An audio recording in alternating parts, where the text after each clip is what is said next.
series bound and picking up steam. Go get 'em, Tiger. There'll be joy in Tiger Town. We'll sing you songs when the Bengals bring the pennant home where it belongs. We're all behind our baseball team. Go get 'em, Detroit Tigers. Go get 'em, Tigers.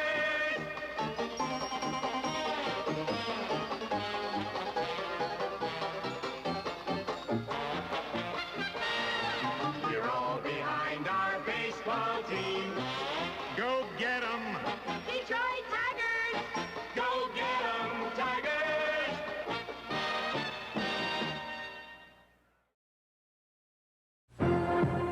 Kansas City lined up against Detroit for the American League Championship Series, and the Royals dropped Game 1 largely because of Alan Trammell's blistering bat. Trammell wasted no time giving the Tigers a lead with a first-inning triple that drove home the game winner. His numbers for the opener, 3 for 3 with 3 RBIs, including a home run, 1 of 3 for the Tigers that led to an easy 8-1 victory. The winning pitcher, Jack Morris, a master on the mound, striking out 4 in 7 innings and giving up just 1 extra base hit.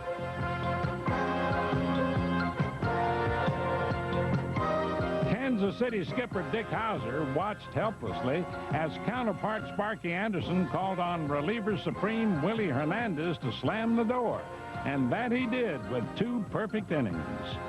It took the Tigers 11 innings to win the next game 5-3, and they went home to Detroit just 1 win away from the pennant. In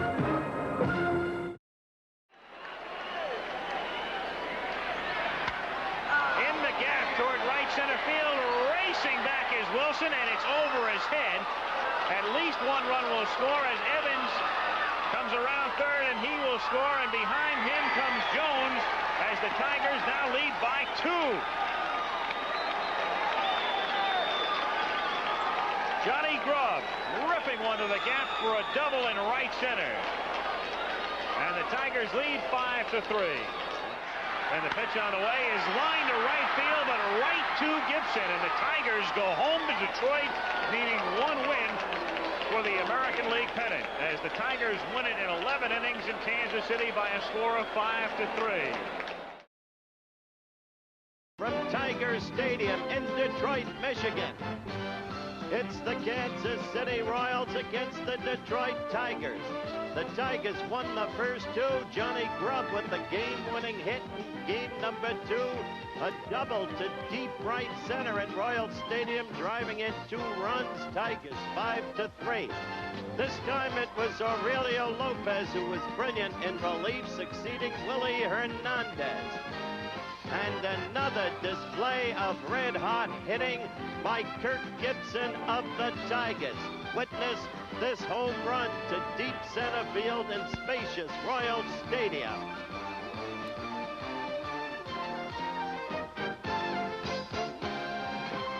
Detroit, I'm Al Michaels. As the Tigers tonight trying to win the pennant, and the Royals trying to do something that no other team in baseball history has done, that is lose the first 2 games at home and then win 3 in a row on the road. Only one team, in fact, overcame a 2-0 deficit, the Milwaukee Brewers in 1982. Just looking at the composition of some of the playoff teams, the Chicago Cubs built very much through the trades of Dallas Green. San Diego through the trades and acquisitions of Jack McKeon. Kansas City, a nice little blend, mainly homegrown, some older stars like Brett and White, and some very good young pitching.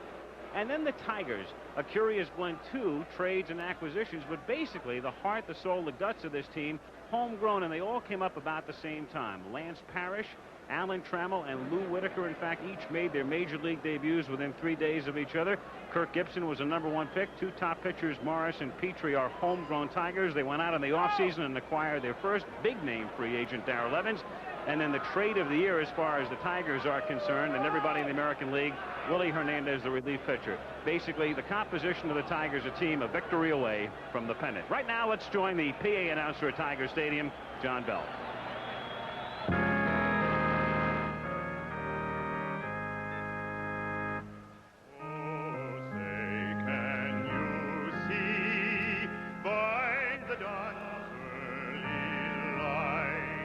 What so bright?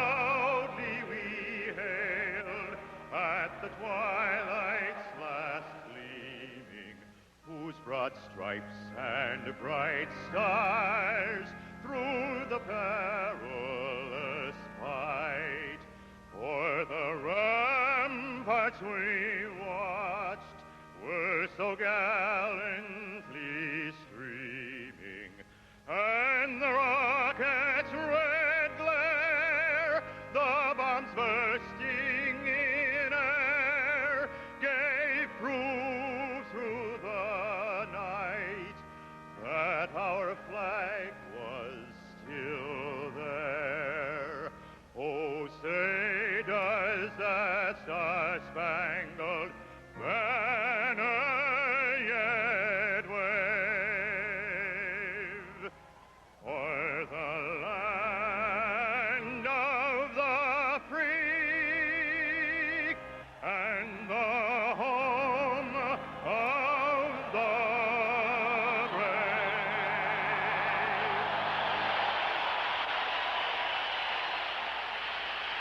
Tiger Stadium already rocking. First postseason action in Detroit since 1972.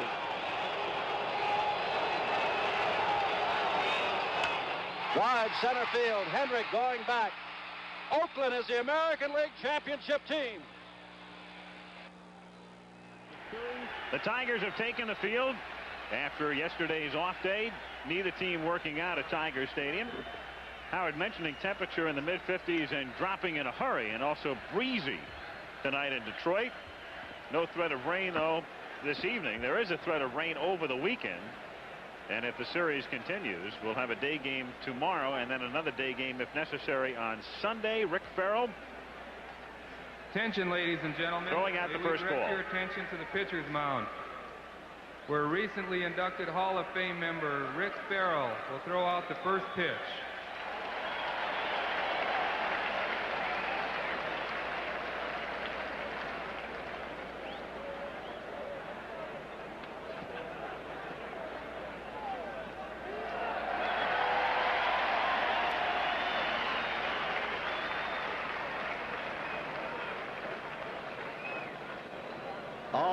The starting lineup for the Kansas City Royals, leading off Willie Wilson, batting second Pat Sheridan, batting third the batting leader of the team George Brett, batting fourth George Orta. He got a triple during this series, one of 2 extra base hits for the Royals. And then comes Darryl Motley. After Motley, the man they're hoping will explode, Steve Balboni. Then comes the second baseman, Frank White, who loves this ballpark. After him, the catcher, Don Slaught. And finally, the shortstop, Onyx Concepcion. To set the defense, Alfalfa. All right, Howard. Darrell Evans is at first base. He started game 1 at first, then game 2 at third, back at first. Lou Whitaker at second base. Alan Trammell is the Tigers shortstop. Had a perfect night at the plate in game 1. And Marty Castillo, as was the case in the opener when they faced Bud Black, is the third baseman. In left field is Larry Herndon. They platoon out there with Jones. Chet Lemon, the everyday center fielder. And around in right is the former Michigan State All-America in football, Kirk Gibson. Now making a pretty good mark in this sport. Lance Parrish is back of the plate. And on the mound for Sparky Anderson's Tigers is Milt Wilcox, who had his best season, 17-8, with a pretty high ERA for a man who won better than 2 of 3 decisions.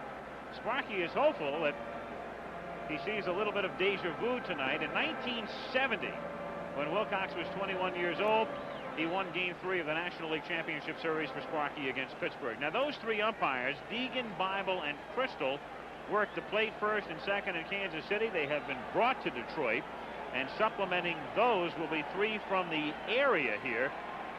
At third down the line and in right, Cossey, Brunchy, and Zivik. So again tonight, you've got the former American League umpire, Bill Deegan, who worked the plate in game 1 and worked the plate in game 2, also working the plate in game 3. There's been no rotation here.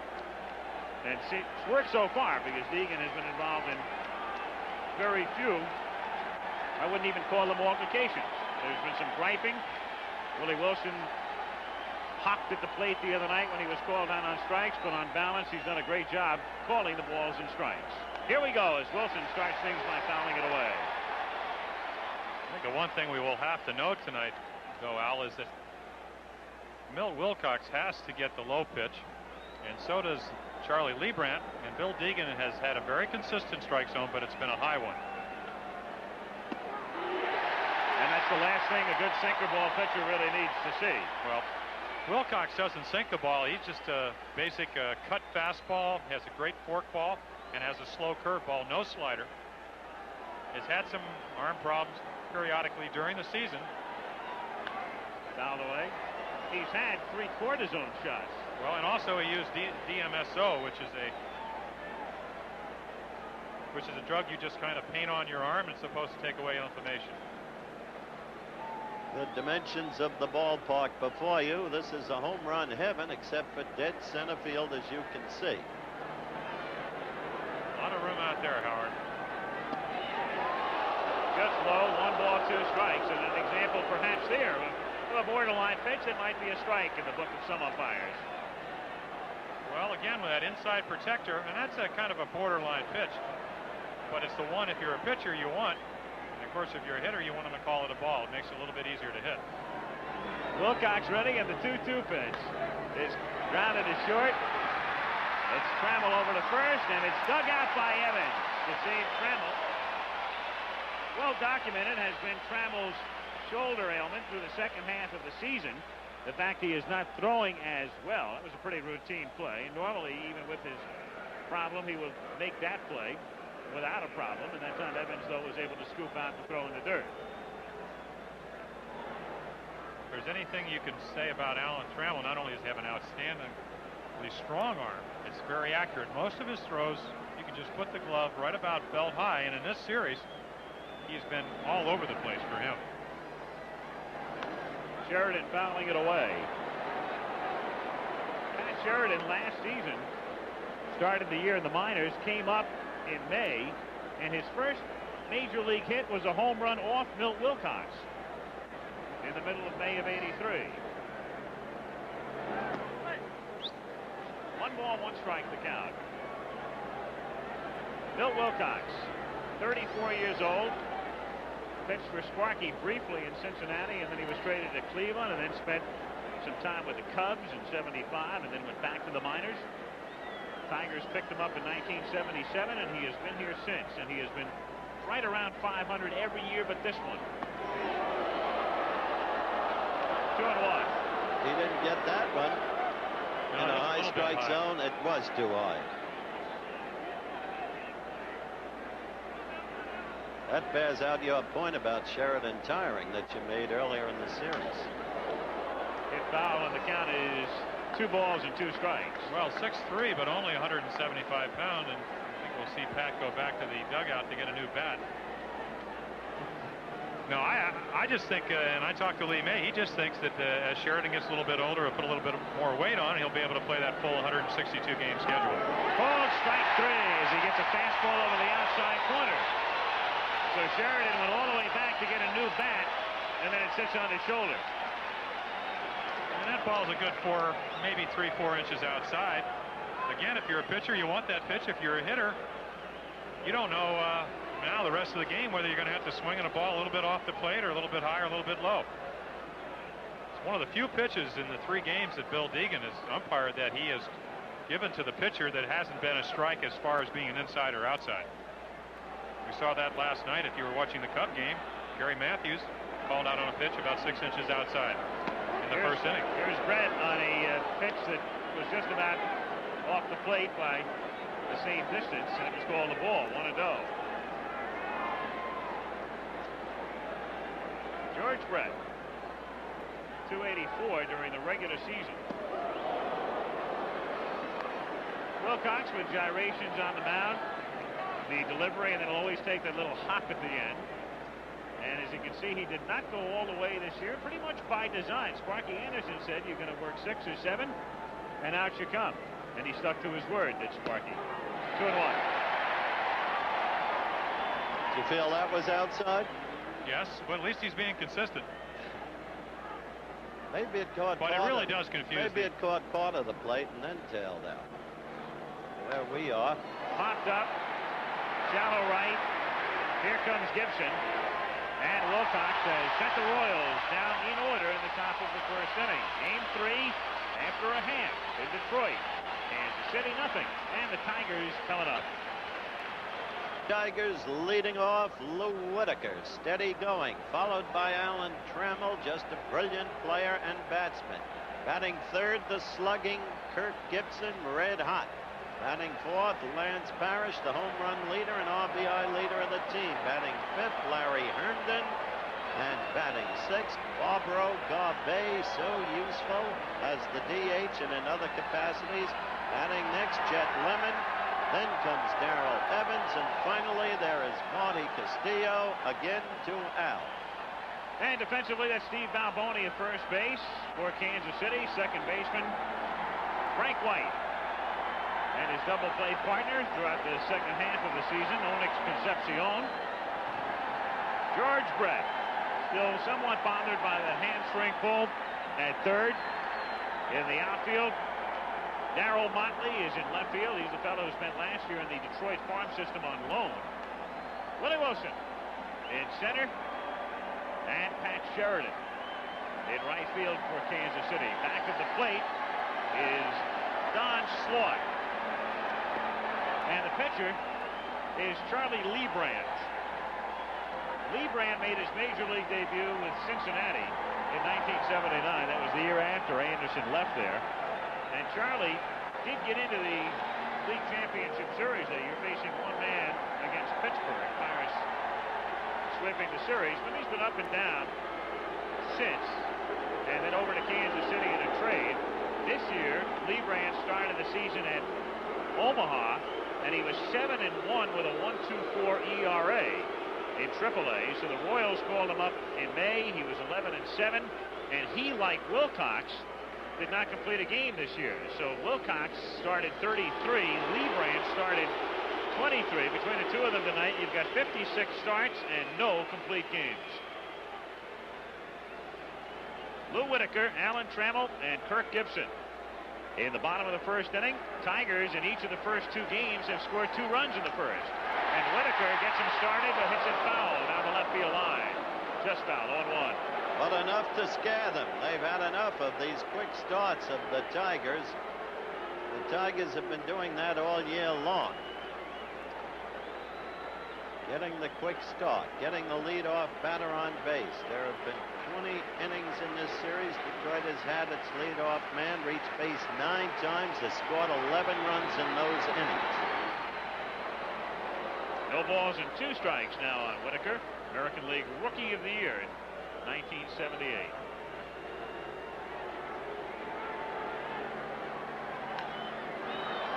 In the air to shallow center. And it's Willie Wilson looking up into the night sky, pulling it in. 1 away here in the bottom of the first inning. And Alan Trammell coming up. 4 for 8 in the 2 games. Oh, the Hitman is back. Once the Motor City Cobra, now the Hitman as originally entitled. And in the best fettle of his life. And punch like you, Jim. Trammell bluffs a bunt to draw Brett in. Takes a strike, and the count is 0-1. Keeps his left hand down. Mistake. I'll keep that in mind. Yeah, next blow, huh? Trammell 5 for 6 against Liebrandt in his career. Allen, the only 300 hitter on the Tigers this season. Count 2 balls and 1 strike. The amazing thing about Alan Trammell, and I thank Alan Roth for, we were talking before the game, he hit 300 against both right-handers and left-handers, hit 300 both on the road and at home. Pretty consistent year. Day and night. I mean, he hit 300, I mean, all year. Not just at the end of the season. Sparky. You know, the lineup he started, the basic lineup he started in the first game of this series was the first time this season he used that lineup. He's used the same lineup only 9 times this year. Ralph Houk, for instance, used his basic lineup, as we look at a foul, just foul, 69 times this season. That shows you the difference in philosophies. Both men exceptional managers. Well, also, I think it points out the depth of the Tigers to win 100 games, No question. 104 games, and be able to utilize and use as many players as they've been able. And we've seen it through the first 2 games for defensive and offensive purposes. Full count. That first game ended the other night. They had people like Dave Bergman and Rusty Kuntz and Doug Baker and Tommy Brookins in the game. So it's true when they talk about the Tigers using all 25 as Trammell draws the walk. Here in Detroit, as Gibson comes up, we're not talking about a game tomorrow. You walk around town and everybody's talking about the game on Tuesday. It's the opening night of the World Series. Can't blame them. Of course, that's understandable. I'm sure that a lot of people in Chicago were talking there wouldn't be a game 4 in their playoff series, and there is. I think what Charlie, and there we see Charlie Liebrandt, what he's been able to do in those 23 starts is at least 6 innings and 18 of them. That's his job tonight, to get to the 6th or 7th inning and have his team in the ballgame. Now, hopefully, you'd like to see him put a lot of runs on the board if you're Dick Howser, but if that's not the case, he has to do what Ed Whitson did, which is to keep his club in the game and hope that they come up with some runs. Since he doesn't throw heat, it's been his great talent to keep his team in the games that he's pitched with finesse. That's ripped into right for a base hit. Alan Trammell will stop at second as the throw comes in. So the Tigers, who've got 2 on Tuesday in the first, 2 on Wednesday in the first, have 2 men on in the first tonight. And Lance Parrish coming to the plate. It's just a little fastball. Low fastball to a low ball hitter. Gibson been extremely hot. 2 big hits in the second game. Strokes it in the right field for a base hit. Well, a hit here, there'll be quick action, and you can bet Howser isn't going to ride a long time with anybody. He's struggling. Want to know the count. Be a quick hook tonight. And you can see right there, Howard, that that's the pitcher that Charlie Liebrandt thinks he has to have. And throughout this series, and I'm not second-guessing Deegan, he just has not called a low pitch. For Charlie to be effective, he has to have that pitch. Fastball around the knee. Otherwise, he's not going to be effective. 1-1. Went upstairs and probably too high and outside. Now, a little screwball just took a little bit off. Chased it. One thing you wonder, both with Wilcox and Liebrandt, Milt hasn't pitched in 9 days, and he's basically a control pitcher. Charlie hasn't been out there in a week. I think that might have something to do with their control. 2 balls and a strike on Parrish, who led the team in homers with 33, led him in RBIs with 98. Well, American League's all-star catcher this season. Sorry, Al, this is an Earl Weaver situation, the 3-run home run. He could have had 3 had we played Tuesday night's game in this park. 2 long outs and a homer for him in KC, but he grounds this one and backhanded nicely by Brett to White for 1, and that's all. But a nice play by Brett to save a run.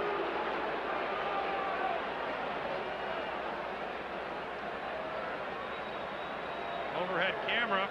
Nice backhand play by George. What makes it even nicer is that with Kirk Gibson, with his exceptional speed, if he doesn't have something on this throw, Gibson, as you see, just about beats the throw as it is. Excellent call. Tough call. Because George had to take 2 steps after gathering the ball in, then whirl around, take an additional step back, getting off the throw to get what he had on the throw. And on the replay, it looked like either way. Herndon, who hits left-handers very well and has hit in this park very well despite an off year. He had 314 at Tiger Stadium. Overall this season, he batted .280, and he had to come on at the end to do that. Up and away. Herndon hit a home run in Kansas City. There's Trammell at third. Parrish at first, held on by Balboni. We have 2 out. In the bottom of the first inning, no score. If you're just joining us, the Royals went out in order in the top of the first. Garbe on deck. He's tough. If he should pitch carefully to Herndon and Morton. Good pitch. 1-1. Charlie Liebrandt, through the course of the game, pretty much expressionless. They talk about him in the clubhouse as being a tough competitor and all of that, but as you watch his facial expressions, they will hardly vary through the game. 2-1. Well, he's a pitcher, Al. He's not a thrower. I mean, he has to really concentrate. He knows what he's trying to do. He's not a type of guy that can get behind the hitters and just throw fastballs and overpower them. So he's thinking. He has a game plan. By the way, Jim, in contrast to the Morris-Petrie syndrome, there hasn't been one pitch thrown so far tonight in the 90s. Well, we're not talking about two overpowering pitches. Right. We're talking about guys that just have to go out there and pitch their game and make good pitches. Otherwise, they're going to be ineffective. Fouled back in the count. 2 balls and 2 strikes on Herndon. And Herndon strikes out swinging. So Liebrandt gets into a jam in the bottom of the first, but works out of it. And for the first time in the series, Detroit does not score in the first. No score. Good inning. Let's get the thoughts of the opposition on Wilcox. Here's a summation from Kansas City manager Dick Howser. Wilcox is a quality pitcher. I've seen a lot of him over the years. He was with Cleveland. He's over here now. He's a finesse guy. Split-fingered fastball, straight change. He'll sidearm our right-handed hitters. We need our left-handed bats, Wilson, Brett, Sheridan, especially our left-handed bats, to have a big night for us tonight. Reminder, college football coming up tomorrow. Nebraska, Oklahoma State. Those of you in the South will be seeing Georgia, Alabama, and Lee Grosscup tells me that'll be a great one in Birmingham. Then October 13th, Texas takes on Oklahoma. National telecast. Both Saturdays beginning at 3:30 Eastern time. How is the Cupper? I talked to the Cupper today. He's great. He wants to know if you think you ought to make a comeback with the Titans. Well, Nebraska's got to reprove itself in the wake of the Syracuse debacle from their point of view. Nebraska, that is. Oklahoma State, tough, unbeaten, seasoned, and looking to prove that they can capture that difficult conference title. Meanwhile, the Tigers trying to capture the American League title in the second inning. Orta leading things off. Count 0-1. Orta, Motley, and Balboni facing Wilcox, who set the side down in order. There have been only 2 extra base hits executed by the Royals thus far in this series. A double from Gray, you'll remember that blow. Triple for Orta as you look at a ball fouled off. And it was McRae and Orta who spent the season platooning in the DH role. But with the paucity of left-handers for Detroit, in fact, the Tigers did not have a left-hander start in a game all season. It's Orta's series for the most part. McRae, though, was able to get in the other night because the Tigers went to Hernandez. That deficiency was what killed Atlanta in the playoffs a couple of years back against the Cardinals, you'll recollect. Didn't it, though? Braves went into that series without a left-hander on the roster.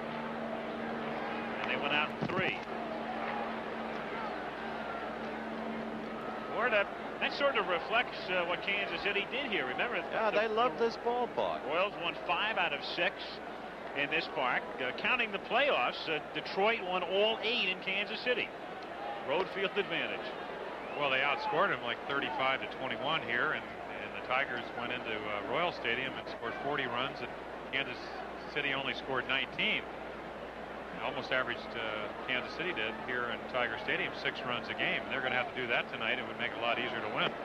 2-2. Oftentimes that really has to do more with how a club is going at that particular point as opposed to head-to-head or playing particularly well in the ballpark. That can sort of be deceiving, but it is ironic that the home team has won only 1 game all year. And that was the very first one which Detroit won here. Line drive right to Evans. 1 out. But in that vein, Al, Frank White, for instance, loves this ballpark. He can get those up-a-deck home runs. That would be easy flyouts in Royal Stadium. Funny in a way, some of the Tigers Looks like they play a little bit better on AstroTurf than on natural grass. Well, that just speaks again, as we said, about their team speed. Here, you hit it on the ground here, and it's tough to get it through the infield. Heavy grass. Here's Motley with 1 out and the base is empty. Looking at a strike. 0-1 on Darrell. Motley, one of the new puzzle parts put together this year. Remember, for a long time, the Royals in the outfield went with Amos Otis in center, and Willie Wilson had been playing left. He swings and misses, and then with Otis gone, they were able to move Wilson to center. Left field opened up. Motley's filled that role for the most part. Just a little curveball in the book on Motley. You want to get him out of the strike zone. Throwing breaking balls low and away, and fastballs up and in. And down he goes. 2 strikeouts for Wilcox. 2 down. George Kell. Great Tiger third baseman, now a Tiger broadcaster. Marvelous guy. Swift in Arkansas. Ralph Houck made a deal with George Kell. He was retiring as manager, as everybody knows. And Kell is an automobile deal out here, and he gave Ralph a heck of a deal. But Betty Houck, Ralph's wife, will continue the story after this pitch. This is Balboni leading off. 1-0. It had one defect that she didn't like, so they rejected the car. George said, fine. Mrs. Yorkie comes in and gives Ralph a brand new car with everything just the way Betty Houck wanted. So off they went to Florida, retired now, but in the new car.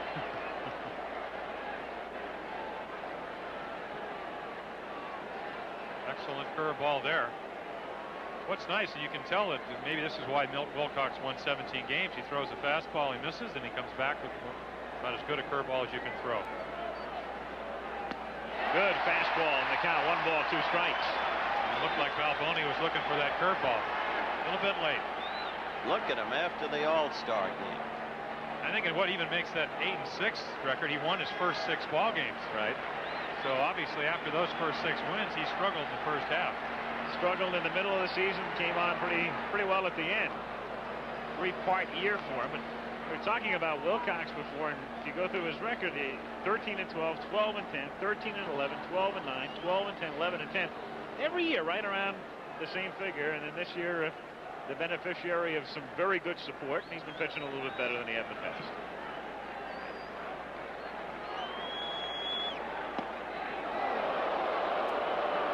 Full count on Balboni. This is a ballpark where Steve should erupt as we look at this special view of Tiger Stadium.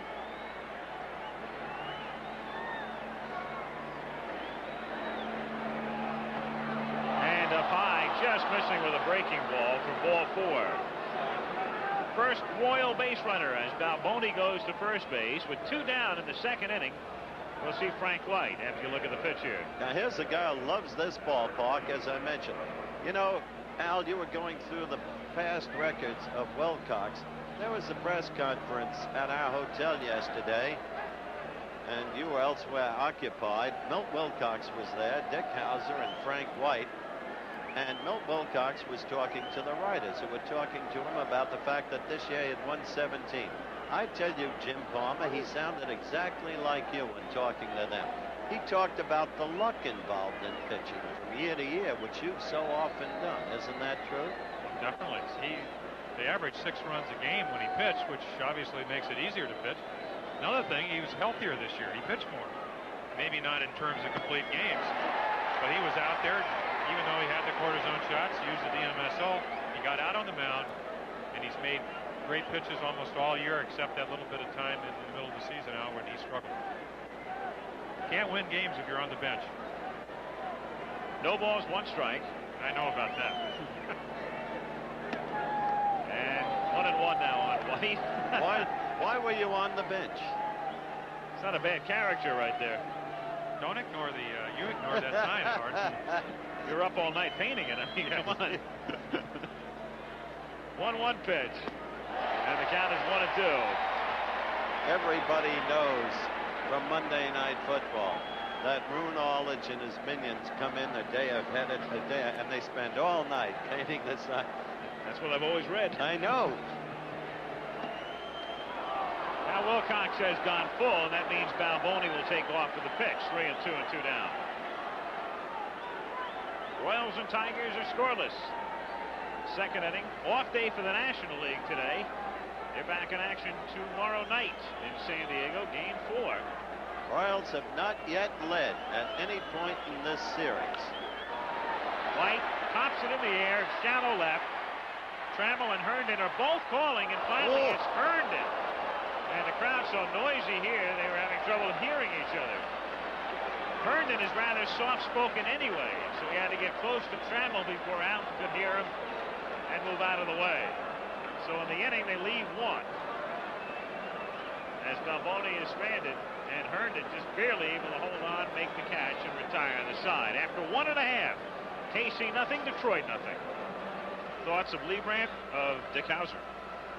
Charlie Liebrandt is a guy that won 10 games with the Cincinnati Reds a couple of years ago. In spring training this year, pitched 1 inning in an A game because we had to look at our young pitching. But he went to Omaha, was 7-1 with a 1.29. When we got in trouble with our pitching early on in the season, we went to Charlie Liebrandt, and he's one of the reasons we're here. And Liebrandt was able to escape a jam in the first inning by striking out Herndon. Now Barbaro Garbey starts things in the bottom of the second inning. Garbey is the platooning DH in the playoffs. The left-handed DH, John Grubb, was the big hero in game 2 with that 2-run double in the 11th inning. Barbaro Garbey from Cuba, part of the Freedom Flotilla as he made his way to this country in 1980. Involved in a couple of incidents in his minor league career. In his past, apparently, he was involved in the throwing of games in Cuba, and they looked into that. Did the National Association, as it's grounded off the glove of Liebrandt, and he's safe at first base. Frank White coming up with the ball, but had to eat it. So shot back through the middle off the bat of Garbey, and he's aboard. Low fastball in the middle of the plate. Pitcher's the 5th infielder. Not exactly well prepared for that line drive. Of course, my theory was always protect yourself first and try to catch it second. But the good fielding pitchers probably knock that ball down, keep it in front of them, and get it out. So he's at first, and Lemon, who's hitless in the series, coming up with Garbey at first base. Just to finish the situation with Garbey, he was subsequently cleared of those charges. Lemon takes a strike and then got involved in an altercation with a fan in the minor leagues last year as well. And was suspended but reinstated now in his rookie season with Detroit. Foul back, and the count is 0-2. Here's a man who's been struggling in this series. Early today, he took all kinds of batting practice, determined to break out of it. Well, he's hit left-handers exceptionally well this year, but struggled against right-handers, so I suppose if he is going to come out, at least you have a left-hander on the mound. There you saw just a kind of your mediocre moves to first. Liebrandt not exceptionally that well of holding guys on. 9 out of 11 stolen on this year. It's softly down to third. Grant goes to White. That's all they'll get, settling for the force to erase Garbey. So Lemon is now 0 for 11 in the series, but he's at first base with 1 away. And the batter will be Darrell Evans. Evans, the first big-name free agent the Tigers signed. Picked by 18 clubs in all. When he played out his option after last season with the Giants, a year in which he had 30 homers. Got off to a pretty hot start for Detroit, then kind of tailed off and settled in and wound up with a low average, 232, but still 16 home runs and 63 RBIs. So a lot of action as the DH, but you can move him around as Sparky is doing in this series. First and third. A couple of years he played left field for the Giants when McCovey was at first, and even spent a few games at shortstop in recent seasons due to injuries of other teammates. And interesting talk with him. He said he really felt when he came over here, he got a big contract, he had 30 home runs last year. They expected him to hit a lot of home runs. He said he was trying to hit every ball in the right field stands here instead of going the other way, getting his pitch to hit. And then he worked with Gates Brown, who's the batting instructor. Instead of trying to hit every ball in the right, went to left field a little bit more, and his average came up. The home runs came naturally because he's a good low ball hitter. In fact, he hit a couple of balls the other night that were probably in Royal Stadium were outs, but here it might have been home runs.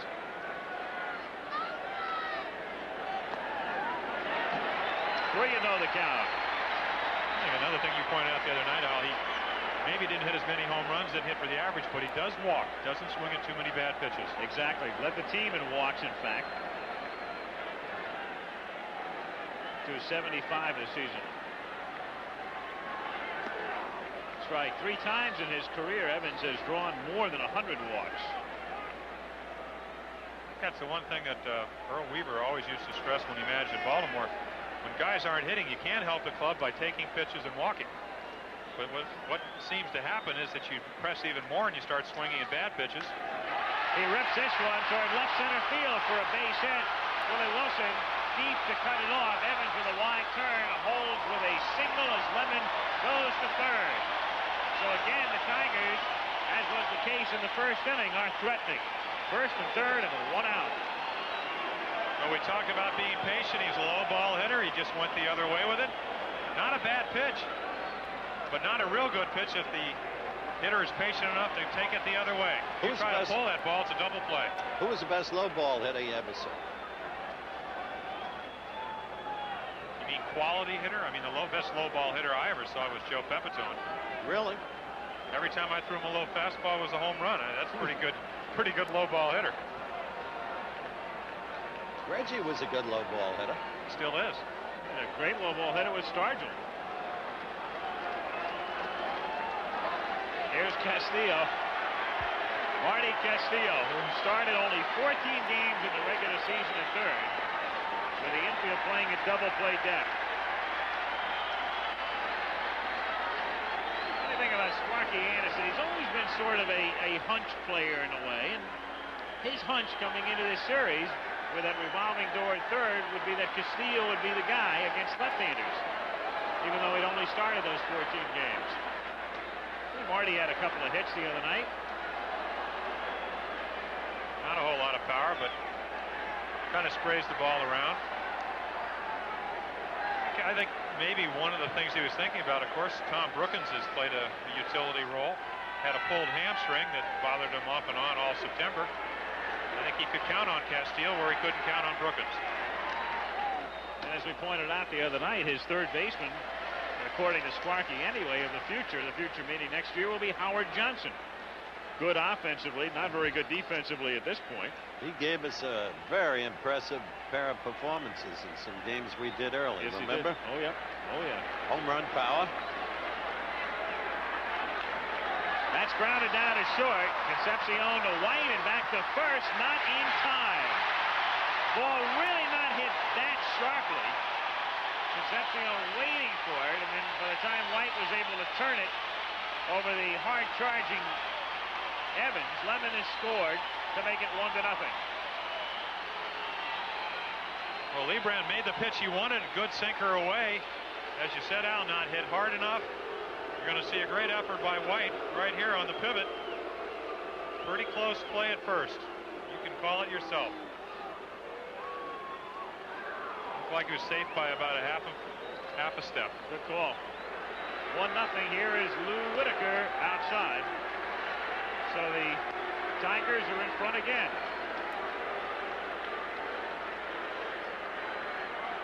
1-0 Detroit. 2 down. Castillo at first. 2-0 on Whitaker.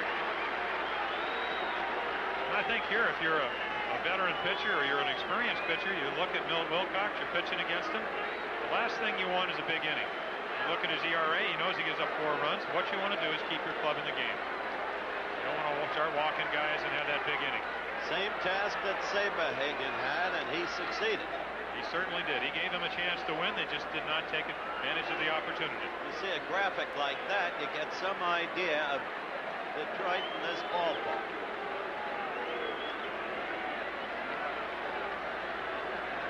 Runner goes, good jump. Pitches low and outside. Slots, throws, sails into center field.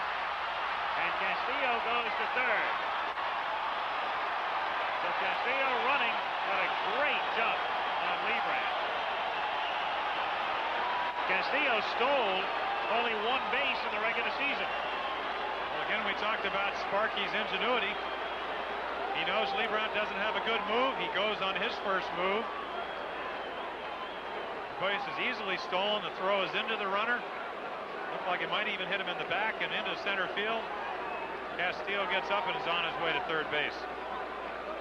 As aggressive a manager as we've talked about the prior 2 games as there is in the big leagues. Stolen base and an error on Slot.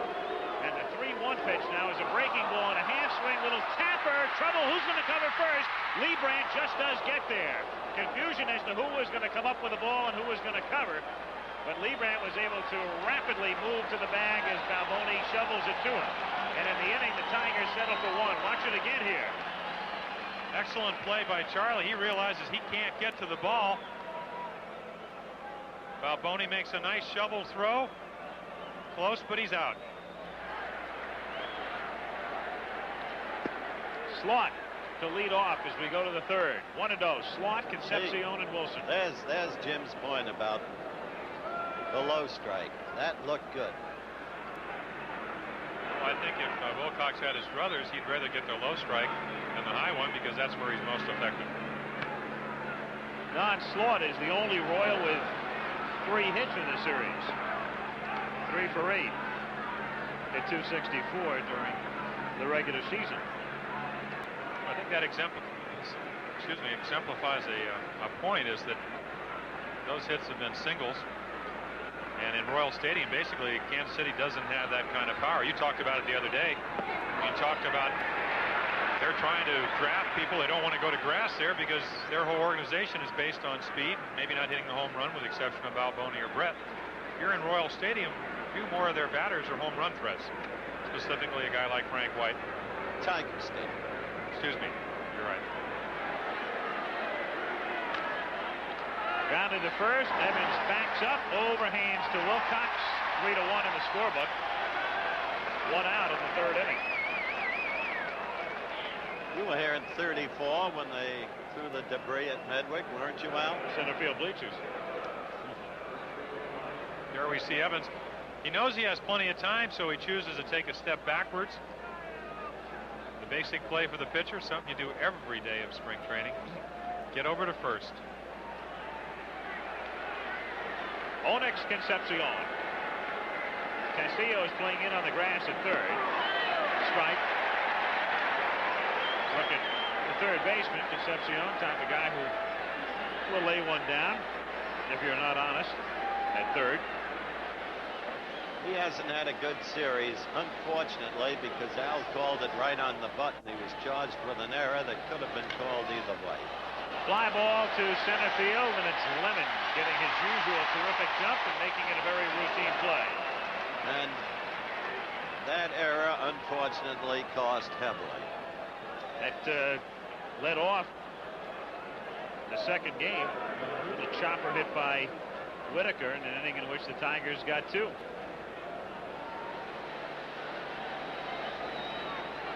Willie Wilson grounded out in the first inning. 1 ball, 2 strikes the count.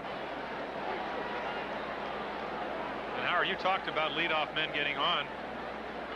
We threw the stat out the other night, 52 and 13 when Wilson gets on base more than 2 times or 2 times. For them to get some runs on the board, this would be a good starting place. I mean, he just changes the whole complexion. You know the next hitter is going to get fastballs because if you don't throw fastballs, it's a double. You know, that's it. You know, on balance, if he singles, it's a double. He's going to go to second, but unfortunately, they're at 2 out. What a glorious shot from the Goodyear blimp. Goodyear blimp Enterprise Jim Maloney, cameraman Charlie Mitchell. The great thing about the Tigers, what they've come to mean to this city, is they've been an integral part of the city's whole urban rehabilitation. They're part of this city. They've made it one of the most spirited and prideful cities in America. Well, I learned from the renovation in downtown Baltimore, you feel good about yourself, you feel good about your city, and that's certainly been one of the great renovations in I guess, our American country. To left field, off the bat of Wilson, right into the glove of Herndon. And Milt Wilcox is not allowed to hit through 3 after 2.5. Tigers 1, Royals nothing. Second, as we go to the bottom of the third, he talks about his problems facing left-handed pitching. I always thought I could hit left-handers. It was a matter of just leaving me in there and letting me see the pitches, recognize the pitches, and I thought I could always hit. I had some tough times. Sparky and I went through some tough times. Him and I disagreed. He's the boss, so I was platooned, and to me, when my manager calls me back against a lefty, he's telling me that I can't hit one. So maybe I developed somewhat of an attitude that when I wasn't there against a lefty, I said, wait a minute, this guy told me the other day that I can't hit him. Now he's put me there against him. So I did, like I said, I didn't have that good of an attitude. Kirk Gibson, who will follow Trammell, leadoff batter here in the bottom of the third inning. 0-1 the count. Trammell walked in the first, having a good championship series. Gibson and Parrish to follow. Tigers lead 1-0. Trammell hits it to deep left field. All the way back goes Motley and makes the catch in front of the auxiliary scoreboard. So he got good wood on it, but it stays in. I'll tell you, Jim, Liebrandt has been living on the precipice of peril. First 2 innings, now that shot to start the third. Now there's one away. What do you think? Well, still 1-0. I'll give him that. That's what they say about him. He keeps them in the game. Well, he doesn't strike out too many guys. He doesn't walk too many guys. He's going to make them hit the ball. Look at the series this man has had. Gibson talking about facing left-handed pitching. Talked about, Howard, the problems he had with Sparky. Last year he hit 150 against lefties, and then this year he came back and hit 265 with 9 home runs against left-handed pitching. He's getting there. That's the way Duke Snider was originally. But he kept improving himself. There came a day when Red Barber commented that he was beginning to hit lefties like Dixie Walker. Well, the thing about Gibson is that you can see his stance from the center field camera. He's right on top of the plate. He doesn't really give in very much. And we saw on that 425-foot home run, which a lot of guys would have just hit for a fly ball, he hit right over the center field fence. He's got tremendous strength. So even if he bails a little bit, he's still strong enough to hit it out of this ballpark and just about any ballpark in the American League. That was some blow in Royal Stadium. It wasn't a bad pitch. He just hit it 425 feet. 3-0 pitch. He's taking all the way here and looks at the strike, and the count is 3-1. Take another guy that's not quite as strong. It's just a fly ball. I mean, that's all it was. It just happened to go 425 feet. Fastest pitch in the whole ball game thus far has been 88 miles per hour. And now Gibson is aboard, so Kirk is at first base, and he can run. Great speed. He's a great wide receiver. All-American. Michigan State scored 24 touchdowns there. Played 1 year of baseball for the Spartans. Led the Tigers this year in steals with 27 as Parrish comes up. Well, it's a situation. You have a guy on the mound with a mediocre move, and you have a guy at first with excellent speed. Does he go or doesn't he go? I think you might wait till the next batter only to see if Parrish doesn't hit one out.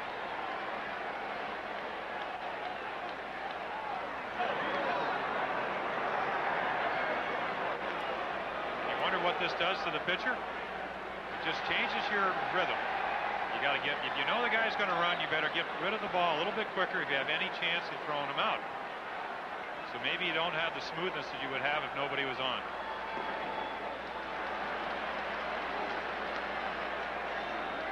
One ball, no strikes to count.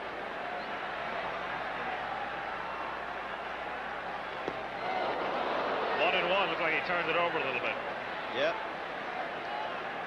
Well, when Gibson came up, Al, what he would do is just outrun the baseball. I mean, had a basic rudiments of the game, but that's about all. He said that in an interview the other day. He just came up here. He didn't know how to throw the ball, didn't know how to catch it, didn't know how to study a pitcher. He would just outrun it.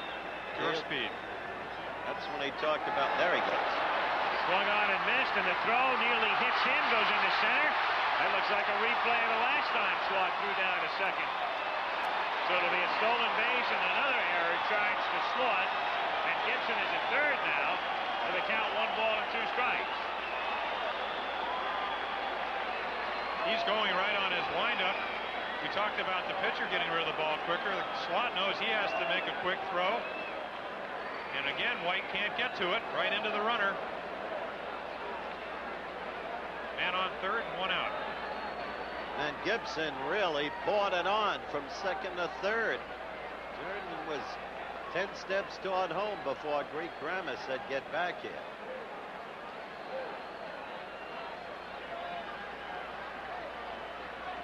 Oh, no chance for Frank White.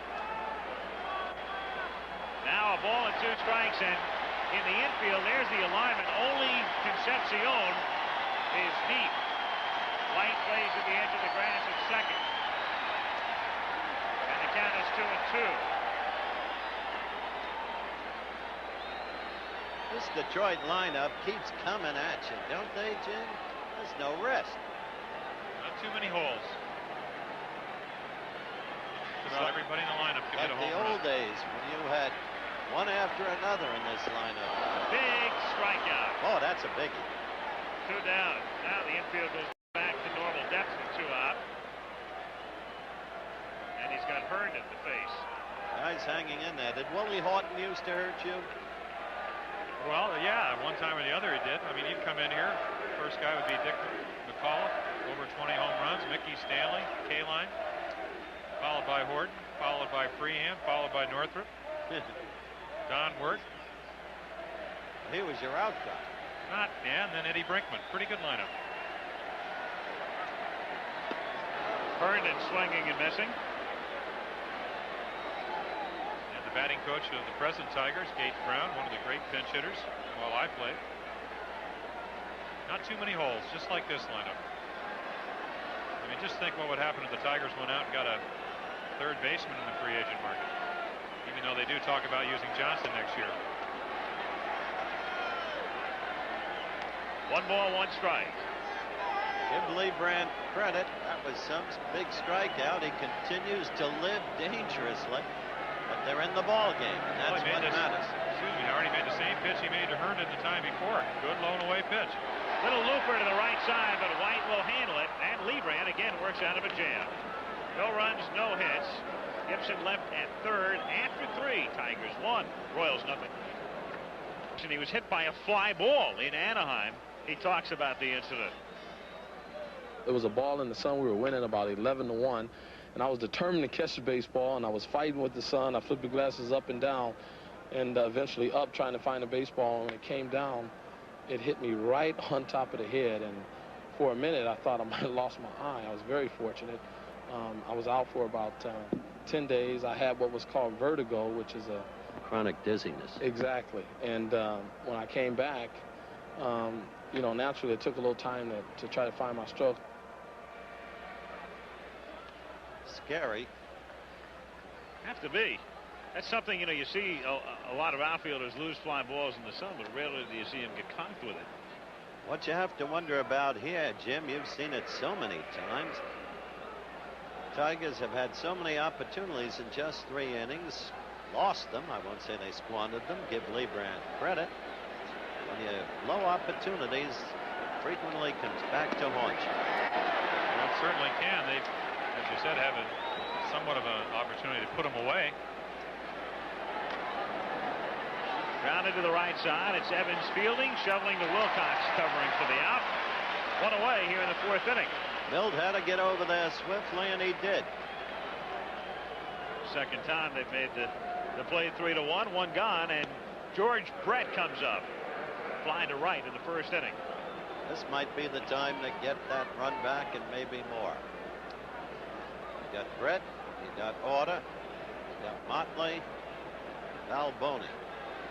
This is the spot. Bad hitter to get behind on, Agent. Well, that's when he becomes a home run hitter. Otherwise, he's content with signaling and going the other way. Liner to left, and that's a base hit and maybe more, and it's the first hit for Kansas City. Now, Brett, normally, if he was 100% healthy, might have tried to stretch it for 2, but with that hamstring, he's not taking any chances at all. Settles for a single, 56 total bases, and that breaks Reggie Jackson's league championship series record in that department. Fastball outer half of the plate. Wilcox made a good pitch as far as keeping it in the park, but Brett just pinged it to left. Something he can do with a lot of regularity. Orta is the batter. That's what happens when you get behind, George. You're asking for trouble. And this, a dangerous hitter, without question. Ball 1. George Orta spent the last 4 years with 4 different teams. White Sox, Cleveland, Dodgers, Toronto, and then he came over to Kansas City. 1-1. The thing that hurt George is when he was with the Dodgers, really didn't get to play that much. Last year at Toronto, hit 10 home runs, but didn't hit for as high an average as he normally hits. I've always felt he's been a much better hitter when he played for the White Sox. When they had the artificial turf, he hit over 300. When they put the grass back in, he went down to 270, 280. That's when there was some who thought, that time at the White Sox you were talking about, when some thought in the league that he had the capacity to one day lead the league in batting. Well, compact stroke. Not above average power, but can hit home runs. Hits the ball where it's pitched. Hit 316, makes 74 with the White Sox. Fouls it away, off to the left and back out of play. Kid who amazed me hitting home runs this year was Mattingly of the Yankees. When we began the season, you weren't with us opening game. We began it right here, and I was talking with Earl Weaver about Mattingly. He said, Howard, he's a good compact hitter, but he'll never have power. And then later he said, well, somehow or other he does have enough power. And 24 home runs is enough power. Well, he matured as a hitter. I mean, he could always hit for an average. But what he did was, in the situation when the pitcher gets behind him, 2-0, 3-1, he looked for pitches that he could hit out of Yankee Stadium and some of the other park. He just became a more mature, studious hitter. And Orta's down. Well, number 3 for Milt Wilcox. 2 out in the 4th inning. Big pitch for Milt. Now, Darryl Motley. He went for the low strike. Pretty good curveball. It's a pretty good philosophy to have, is to get ahead of the hitter and just throw that curveball just a little bit low, take a little bit off it, and Milt can do that. He throws 2 kinds of curveballs, one a little bit harder than the other. First wave of the night is making its way around Tiger Stadium as Motley takes a strike. 0-1. The Tiger lineup resembles the wave. An ongoing wave. Yep. Sometimes reaching tidal proportions. It's an interesting thing about playoff and World Series crowds. Don't you think historically they're a lot less noisy than some of the regular season crowds you might see? No question, and part of it is you don't see a lot of the same people you do in the regular season at the games. That's why. Tickets become a lot harder to get. Earl Wilson once pitched a no-hitter. Remember the 1968 Good-looking man. Strong pitcher. Oh, he used to pinch hit for the Tigers. Excellent hitter. He went off the 440 sign off me once for a double. 68 Tigers. Every time you talk about batters, you describe the hits they got. You know you're going to be a Hall of Famer. Why? Well, you know why I remembered, Howard? I threw him a low fastball. He hit it, and it's a long way. Center field is 440 here. Hit it off the top of the fence, and then helped me out by trying to stretch it into a triple. We threw him out. I came up the next inning and hit a double, and I was smart enough to stay at second. Here's the 0-2 pitch. Swung on and missed for strike 3. So Wilcox has struck Motley out twice, has struck out 4 in the game. No runs. The Royals get their first hit and leave 1. Middle of the 4th, only were the Tigers in the World Series. They face the Cubs, and the folks here wouldn't mind a rematch. Cubs lead 2 games to 1, and the Tigers lead 2 games to nothing, and lead in this one 1-0. But you must admit, the Padres look like a different ballpark in their home orchard. You know, it's funny. All right, there is Richie Phillips, the negotiator for the Umpires Union, with Lee McPhail, the head of the Player Relations Committee. I noted at the outset of our program tonight that it was Lee McPhail who negotiated the prior 2 contracts with the Umpires Union. He is a very influential man, experienced, and with Chub Feeney, the National League president, as you looked at a cold strike, ensconced on the West Coast, Lee and Chub are old friends, and Lee paid a visit. Foul away. Maloney giving chase, and it's drifting back, and he drops the ball.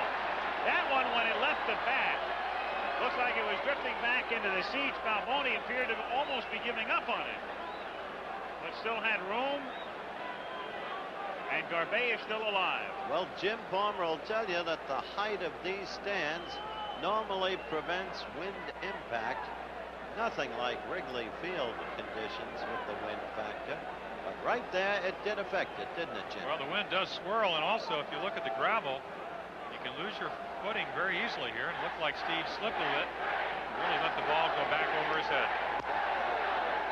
That's charged as an error against Balboni, and that's 3 errors in the game now. And just to finish off what we were saying about the umpire strike situation, Phillips met for 2 hours today at our hotel with American League President Bobby Brown and Lee, and there's no resolution yet of the umpire strike. I have an idea about something that might settle it. Lee McPhail, former president of the United States of the American League. Yeah. Maybe he's offering him all the fine money that Earl Weaver contributed over those years with 89 expulsions. Think that would settle it? Fines were pretty low, though, for most of those, weren't they? How about the Dick Williams fine this year? $10,000. I think it'll be settled, just a conjecture, before the World Series. Scoring summary, 2nd inning. Tigers getting their run. Garbe and Evans with singles. Castillo hitting into a force. And down he goes here. So he gets a second life when Balboni can't handle a foul pop, but he strikes out. 1 away. Just a little tailing fastball. Last time Garbe hit it right up the middle. This time made a little bit better pitch. And that's a big out because, as we said, Liebrandt's keeping him in the game. A lot of times you have a little bit of letdown when a guy doesn't make a play behind you. He came back and got the strikeout. Here's Levin, hitless in the series, but he scored the only run of the game tonight. Jim, does Liebrandt remind you very much of Paul Splitoff? Well, little, he really does. Lemon hits a high fly ball to left field and deep, but it's going to hang for Motley to make the catch. 2 away in the 4th inning. One of those fly balls here at Detroit that your heart flutters a little bit, especially with the wind blowing out to the left. But normally the wind, as I said, doesn't affect the ball here. It's just not that far. You have the high stadiums. Interesting that Liebrandt's on the same team that Paul played for and may yet come back to if his health comes back. But I find a great similarity between them. Well, their pitch selection's a lot too. Yeah, same kind of pitch. Turn the ball away, throw the slider in on the right-hander, and just change speeds. Up high to Evans, 1-0 the count on Darrell. Liebrandt has a big edge over you. Much bigger one over me. And out. What's that? Turned 28 yesterday. It was a very good year. 2-1 the count. Liebrandt thus far having a very good inning. Looking like he's very much in control.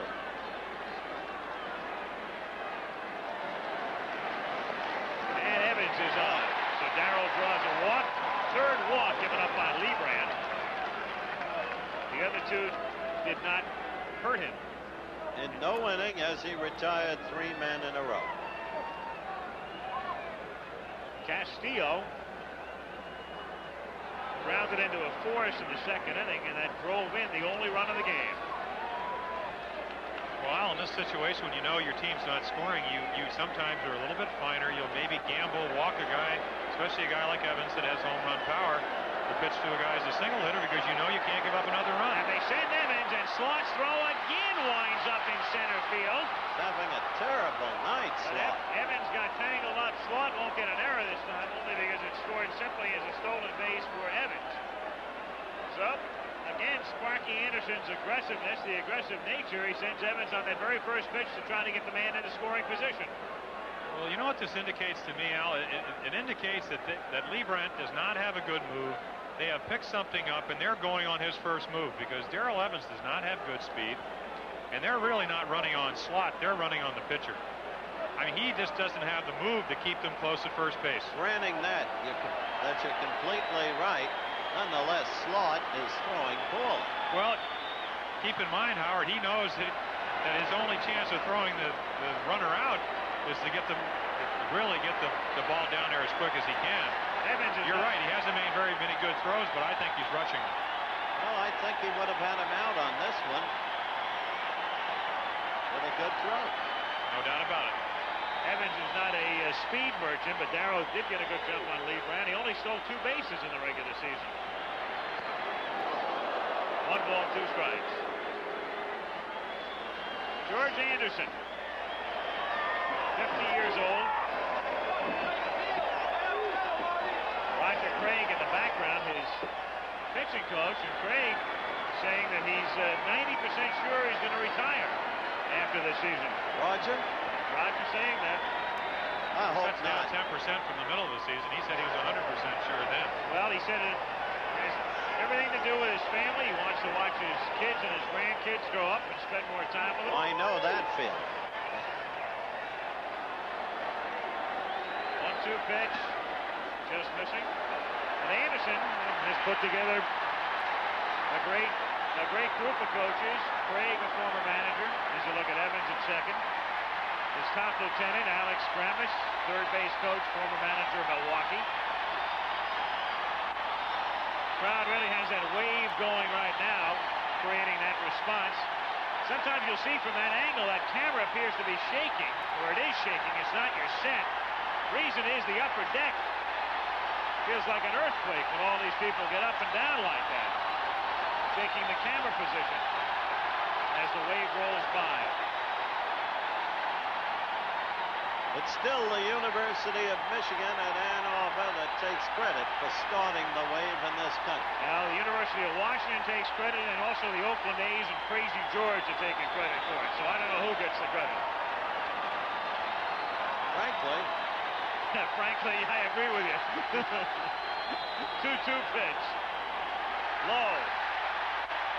They all talk about the day the wave started. I think a more important day, maybe the one it ends. 3-2 pitch, swung on and missed, so wave or no wave. They take care of Castillo here in the 4th. Tigers don't score. To the 5th we go, 1-0 Detroit. Balboni hit .244 during the year, 28 home runs to lead the team, 77 RBIs. He starts it, 5th inning. Tigers lead 1-0, and Wilcox throws a strike. Balboni, White, and Slott in the 5th.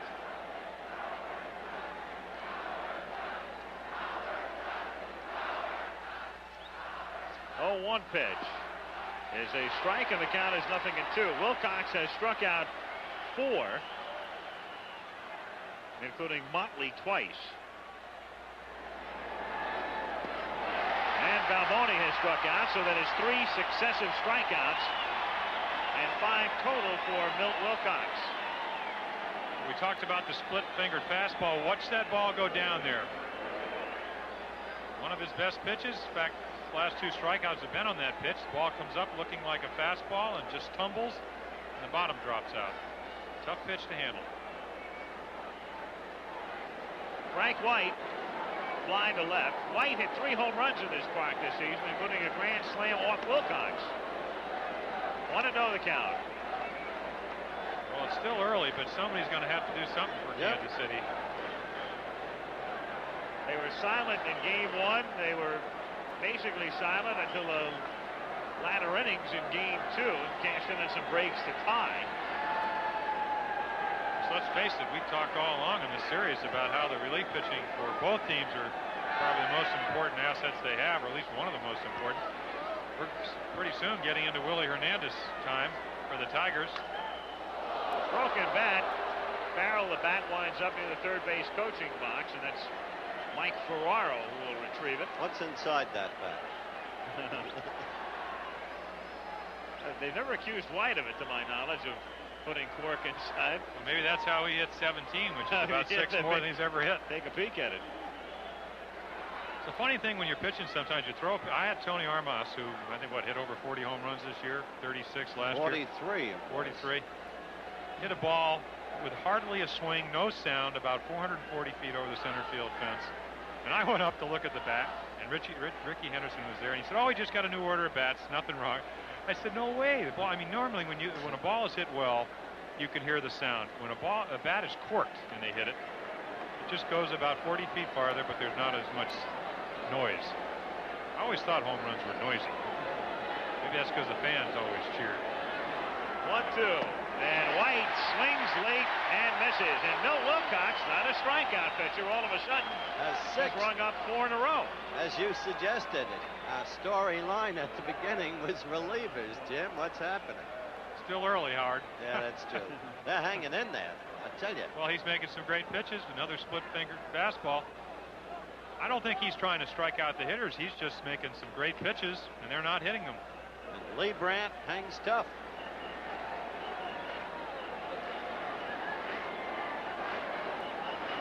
Here is Slaught. Grounded slowly to third, and Castillo goes across the diamond. Milt Wilcox in 5 innings has allowed just 1 single and a walk. He's rolling along, and so are the Tigers. We're halfway through it. Detroit 1, Kansas City 0.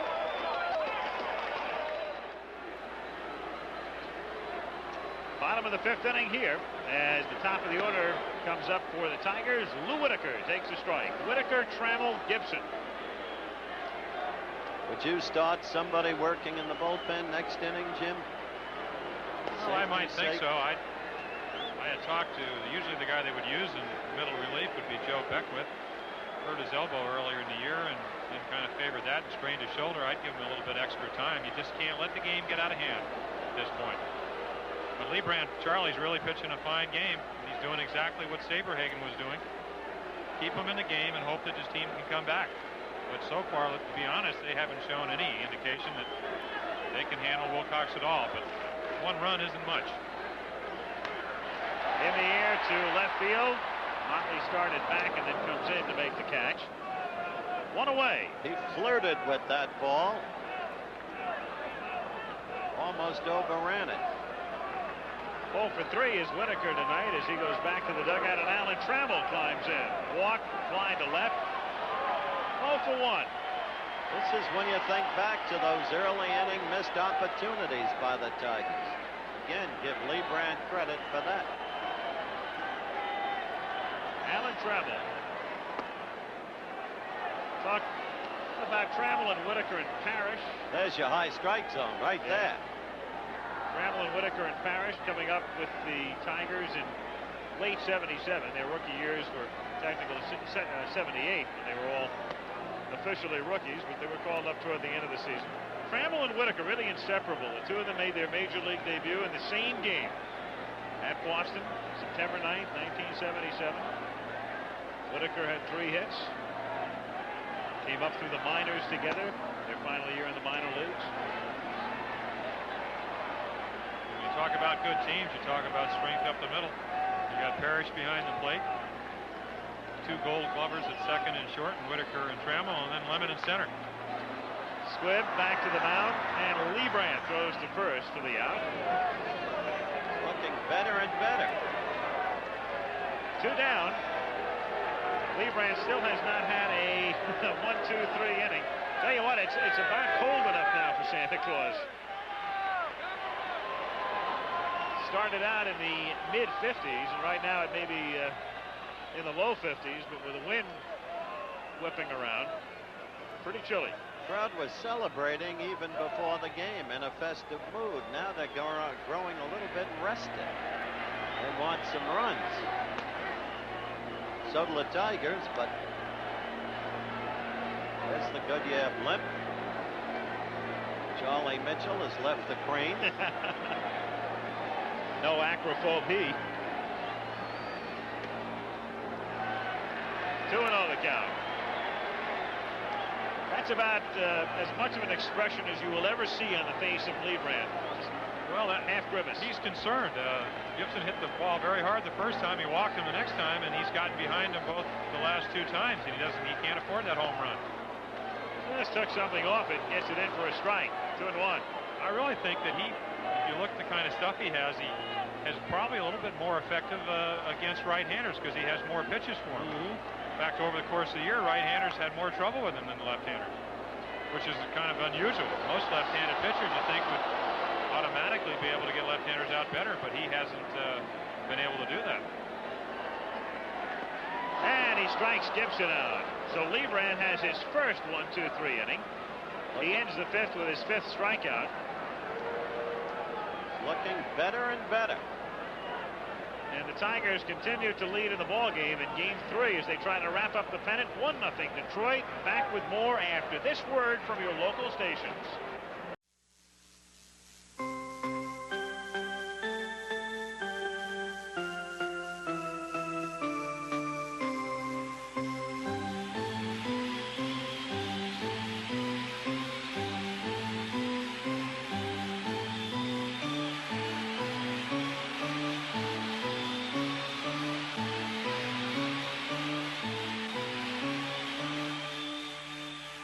Baseball fever. Catch it. The preceding message was furnished by Major League Baseball. Onyx Concepcion in the 6th inning. It's the first pitch to third. Castillo drops to his knees, but guns him down after he gets up. Really got a rifle. Oh, he does. Fine thrower. Good example of it right there, too. Well, when you play, obviously you can see him way in for the bunt. Tries to stay down, not exactly the picture perfect way of catching a ground ball, but he does catch it. See that? As you said, he's got a strong arm. See that ball roll around that glove? Here is Willie Wilson taking inside ball 1. Well, they've simply got to get something started here, and Willie's the guy to do it. Talking about Castillo, the other position Marty plays is catcher, so tell with that arm, kind of guy that would not necessarily be too easy to steal against. 1-1. Wilcox set the record. Think about that. 1970, when he's a rookie with Cincinnati, strikes out 4 consecutive Pirates, and then 14 years later, with Coleman, Candelaria, and Ryan sharing the record. Strike. How'd you like that pitch, huh? We talked about the 2 curveballs. That was his slow one. Just caught the outside corner. Just floated up there. Well, he's been doing it all, and you wonder how a guy 14 years later can still be striking guys out. He's come up with 2 different curveballs, a split finger fastball, which we just saw right there for strike 3. And strikeout number 7 for Milt Wilcox. Matter of fact, Wilcox did it 14 years ago to the day. Their ball just kind of goes down. He swings right over it. And you can thank Roger Craig for teaching him that pitch. No wonder they wanted to sign him to a 2-year contract. Tigers want to sign Craig. Again, there's no question that Roger can remain here. There's little doubt about that. It's what he wants to do. I know that Petrie and Morris and Wilcox are pleading with Sparky to figure out a way to keep Craig here. Well, he also talked about his helping. Of course, he did manage for a couple of years down in San Diego. Each steal signs helps Sparky with strategy decisions. I think it speaks something of Sparky allowing one of his coaches to have that much authority. Sparky is great at that. Certainly not threatened. A lot of managers are very threatened to give their coaches too much credit. Right. We talked about the way Sparky delegates authority and lets his people execute. The other, like with Al Kaline and Kirk Gibson. Kaline wasn't even on the coaching staff. Takes a secure kind of man to do that. 2 balls and no strikes on Sheridan. And that's ball 3, and the count is 3-0. Wilcox tonight has walked only 1. Balboni in the 2nd inning. Well, this is the wrong guy to walk from Milton's point of view, because George Brett is up next, and there he is. Well, it just exemplifies the job that Liebrandt's done. He's kept him in a position where if he does walk Sheridan, the winning run comes to the plate. And he did. So Sheridan is on, and with 2 out here in the 6th inning, we'll take a look at Brett, who owns the only Kansas City hit. He flied to right in the 1st inning and then singled in the 4th inning. And he is now 3 for 11 in the playoffs. And should Kansas City move ahead, you will see constant action, I suspect, in the bullpen. You agree, Jim? I would think so. Of course, the way that Charlie Liebrandt's pitching, I would think that Howser would be very content in letting him pitch till he gets in trouble. But in the situation they are, they can't allow him to get into trouble that can't be quickly quelled by Mr. Quisenberry.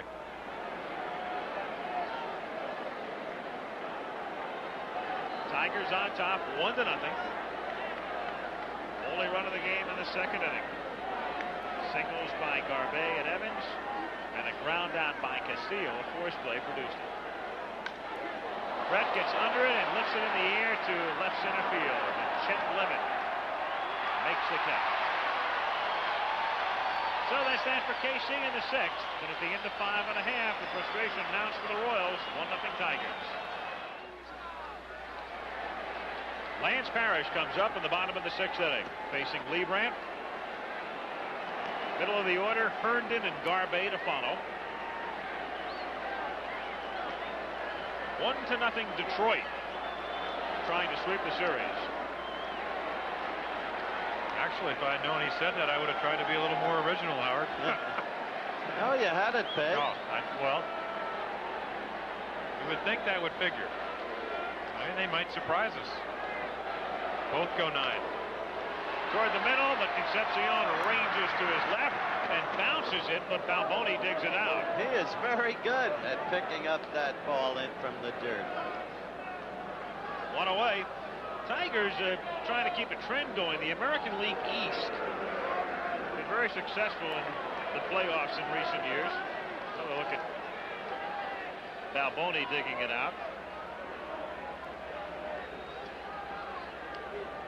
East teams have won the playoffs 3 years in a row and 8 times in the last 9 years, trying to make it 9 out of 10. The only blemish for the East would be when Kansas City beat the Yankees in 1980. And the Royals, as we pointed out earlier, still have not held the lead at any time in the playoffs. There has never been a playoff series where one team has never led from beginning to the end of the series. The Royals are in the running for that. That's one they don't want to win. 1 ball and 1 strike to count. Well, because of this man right here, a 2-run home run will negate that last graphic we saw. It's really... And he's doing his job. That's all you can do. I mean, you just don't know when you go out there. And we talked about Milt Wilcox. Why did he win 17 games? Well, they got 6 runs a game for him. Or at least they averaged that. You don't know when you go out to the mound if you're going to have great stuff, bad stuff, if your team's going to score. But you must remember this. Wilcox has been sensational in this ballpark. That he has. Not 1 pitch in the 90s tonight. Fastest pitch still 88 miles per hour. And also, that's being computed by the Jugs gun, which is about maybe 3 to 5 miles per hour, a little bit faster than the normal gun a lot of teams use. So we are not seeing overpowering pitchers. We are seeing guys that are not finesse throwers. Pitchers. Finesse pitchers. But pitchers is the most important key word there. They know how to pitch, and they're using all their pitches to be effective. 3-2 the count. In the Tiger bullpen, Dave Rozema and Doug Baer are the 2 right-handers, and those are 2 fellas who if they were going to get into the game, would have been in by now. So what they're really doing is just getting in some work. Because you're to the point now where you're thinking Lopez and Hernandez only. And Herndon is on.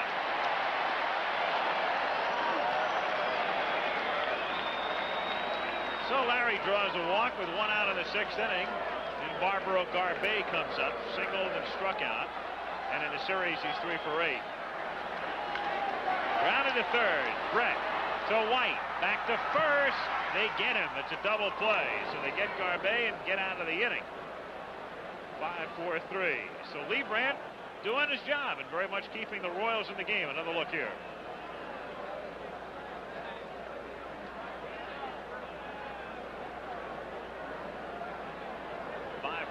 To take care of the Tigers, and so to the 7th we go. Tigers 1, Royals nothing.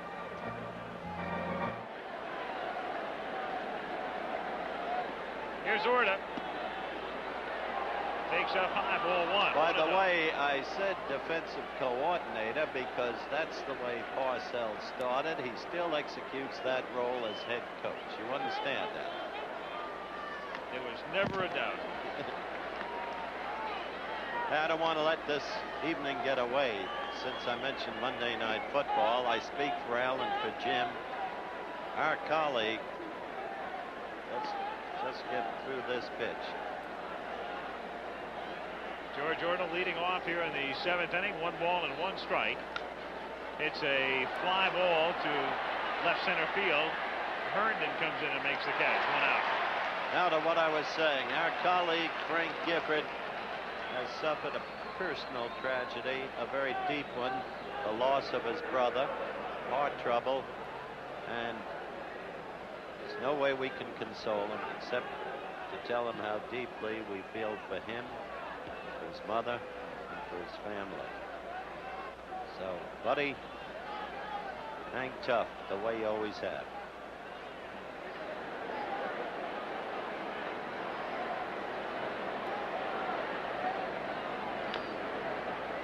Motley grounding the first pitch foul with 1 away here in the 7th inning. 0-1 the count. Backhanded nicely by Castillo. Look at that arm. What a throw. Oh. How's that for a gun, Jim? Woof. This is the ball you don't catch if you're not playing the line late in the ball game. Makes a fine backhand play, sets himself. Again, knows his ability to throw. It's a long way to first. Gets him by almost 2 steps. It's amazing. Well, maybe Sparky knew something when he put him in That's what I third. was about to say. As you noted the other night, Sparky has the horses, but he knows how to use them. And somehow these role players are in the right place at the right time. Al, you mentioned Wednesday night opening the game. How hurt Sparky was when he was fired by Cincinnati, but the true reasons never disclosed. In the long run, maybe it was a break. Staying with the Reds, he would have had one of those transition and building teams very soon come upon him. Instead, he came to this team, and look what's happened. Well, he very well might have, unless he had a lot of input into maybe rearranging what turned out to be the philosophy there that created that transitional situation. As Balboni pops it up, and Castillo is there. The crowd is really now coming to life because they can begin to sense it imminently. They're only 6 outs away from the pennant. 1-0 Detroit as we go to the bottom of the 7th inning. IBM presents You Make the Call. On a grounded to short, the runner on third base gets caught in a rundown. Eventually, he heads back to third, only to find a runner from second base already there. Which one of the runners is out? You make the call. The runner from third base is entitled to go back there if he chooses, even if someone else is already there. So if you said the runner from second base was out, then you made the right call. Coming up immediately following your late local news tonight, ABC News Nightline. Baseball's beanball controversy. Pitchers intentionally throwing at batters. And that will be examined tonight on Nightline. And among Those discussing it, our colleague, the Twin D, Don Drysdale. A winder. Remember 1965 and the Marichal Roseboro incident and all at that occasion? And Roseboro went after Marichal. Then the next time they met, it was Labor Day. Chuck Howard, our producer, and I were doing the game, and the winder was to start. First time that they were going against the Giants. Mays, then the captain of the Giants, and everybody wondered if the winder was going to go at the Giants because he had an undeserved reputation for doing such things. He never was a headhunter, you know that, Al. No, but he's a great guy to have in on a conversation about that subject. Tonight on Nightline. Lemon is the batter. Now, if you know Don Drysdale personally, I mean, the last thing in the world he does is snarl at you. Mild-mannered and very polite. Until you get a couple of hits on him, of course. Well, he never could handle Henry Aaron. That's all I can tell you. And a lot of guys that couldn't handle Henry Aaron. 0-1 pitch. His duels with Mays used to be classic. 1-1 pitch. Fights it off on a little half swing and unintentionally pops to Balboni. Lemon is now 0 for 13 as you look down from the Goodyear blip. Tiger Stadium. Well, here's one of the things that's made Charlie Liebrandt successful, moving the ball around. Pitching him inside, the exactly, right-handed. Threw that cut fastball right in on Lemon's fist, and that's the place to pitch it. Evans with a single and a walk is 3 for 9 in the playoffs. Evans grounding it down to Balboni, and there are 2 away. 2 down. Well, the round baller himself. Yeah, as you might say, Coach. What a great player. Hi, Howard. Hey. Mom, Dad. Kelly, I just want you to know that your dad loves you and he's in great shape. Frank Tribute, quarterback, Notre Dame. Here's Castillo taking inside, ball 1. 1-0. It was the first time I ever saw anybody look in the camera and say hello, Mom, and then include their dad. They always say hello, Mom. Nobody ever says Dad. His dad was a pretty good athlete. Grounded to third, and it's Brett over to Balboni, and that's an easy inning. And Charlie Liebrandt is second best right now, but doing the job. Still 1-0 Detroit as we go to the 8th, and we'll be back with more after this from your local stations. Mind the fans, I guess, that there are a few uniformed officers at Tiger Stadium. They came out and stood near the foul lines between innings and have taken their stations along the walls. That's sort of a well, just to show the fans that there is a little security here, reminiscent of the first time I ever saw anything like this. You did too, Howard, in Philadelphia. That's right, but 1980 with the horses. Something for America to think about, and the very sight of it. And this game itself, another example of the absolute unpredictability of the game of baseball. 7 innings pitched by 2 pitches, brilliantly pitched. Charlie for the Kansas City Royals and Milt for the Detroit Tigers, and neither of them having pitched a complete game so far this year. That doesn't mean relievers won't be coming in now, that either pitcher could crack at any time, but still so unpredictable. Well, this is a scene that I haven't seen, where the officers are literally remaining on the playing surface in foul territory, wedged up against the seats, and obviously could become involved in a play up against the wall in foul ground. But that's what they have deemed necessary. The authorities here in Detroit, at least at the moment. 8th inning, and White's the batter, and a swing and a miss, and the count is 0-1.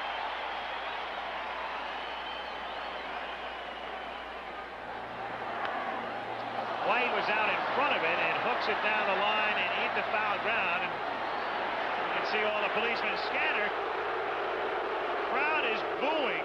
Well, they're booing the presence of the police officers at this particular point, even though that did not figure in the play. But wouldn't that be wild and one for the book, so to speak, if you get some of these fellas involved in a critical play late in the game? I would think a more prudent decision would have to have brought them out in the ninth inning. I mean, it seems like they, as you said, could interfere very readily with the ball in play. And the crowd is now chanting off the field, off the field.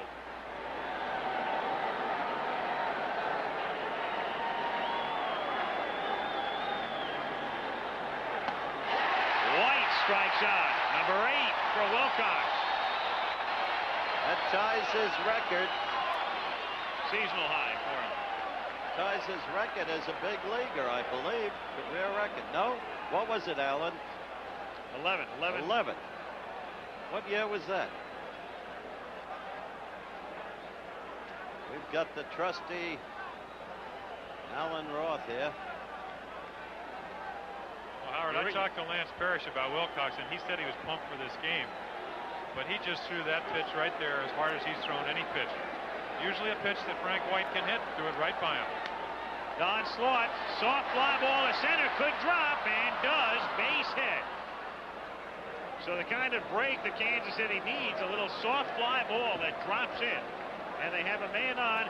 Concepcion is due up but won't come up. We're going to see Dane Orge, who came up and delivered a key base hit and a pinch hit roll the other night. Now let me remind you of what we said Wednesday night about Dane Orge. An excellent contact hitter, a sharp hitter. Look at that graphic that shows you what he's hit. 6 postseason games, a clutch player. And indeed, in the press conference that Howser attended yesterday, he said, look, I've got no apologies for my team. I've heard enough about how we shouldn't be here. He said, we've got bench, and we've got good bench. Look at McRae, and look at Dane Orge, and look at Jones, and look at how they proved out for me. And he had a good point, Jim. He certainly did. Meanwhile, Hernandez and Lopez are in the bullpen. Orge is at the plate. And he goes after the first pitch. Fouling it at the plate, and the count is 0-1. Well, he's a much better fastball hitter, and saw Wilcox right there start him off with a curveball. He watched the game the other night. He saw that line drive he hit into right field on a fastball. Hernandez, who was bothered with a strep throat the other night. That's the reason he came out after 1 inning. Apparently all right now. I knew Allen would come up with it. 8/21, 78 against Boston here at Detroit. Complete game win, 11 strikeouts for Wilcox. That's the maximum number in his career. Orge popping it in foul ground and playable back of third. Over comes Castillo, and he makes the catch.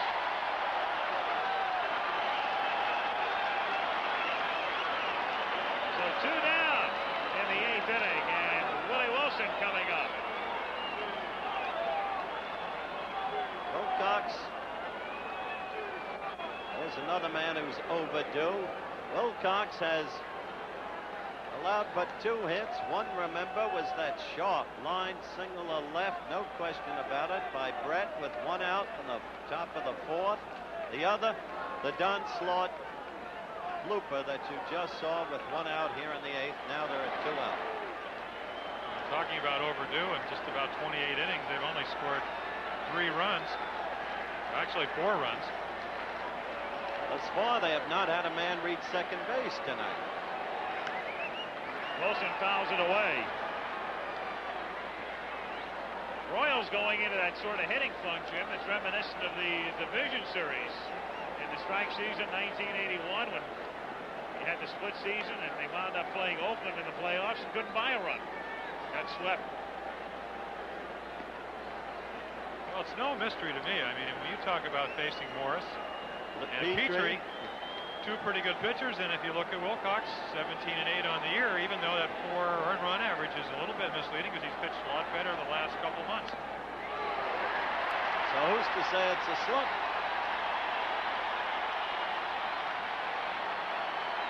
Last year, if you look at the American League Championship Series, Chicago scored almost 900 runs. And look, the Orioles pitching. Look what the Orioles did to them.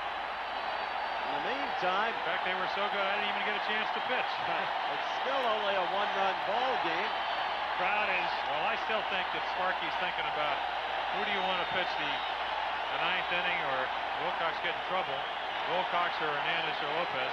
Wilcox has it grounded down to Evans, who makes a great stop and wins the race to the bag. And beats Willie Wilson to the bag.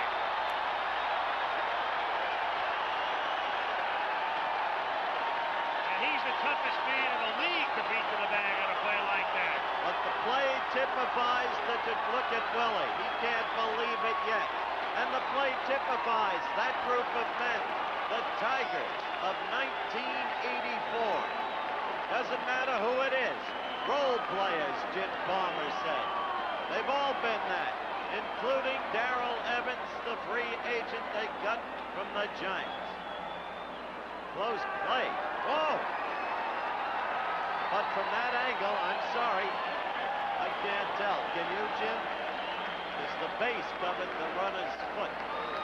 Middle of the eighth, still 1-0 Detroit. Again now, just great play by Evans and the way he's able to beat Wilson to the bag.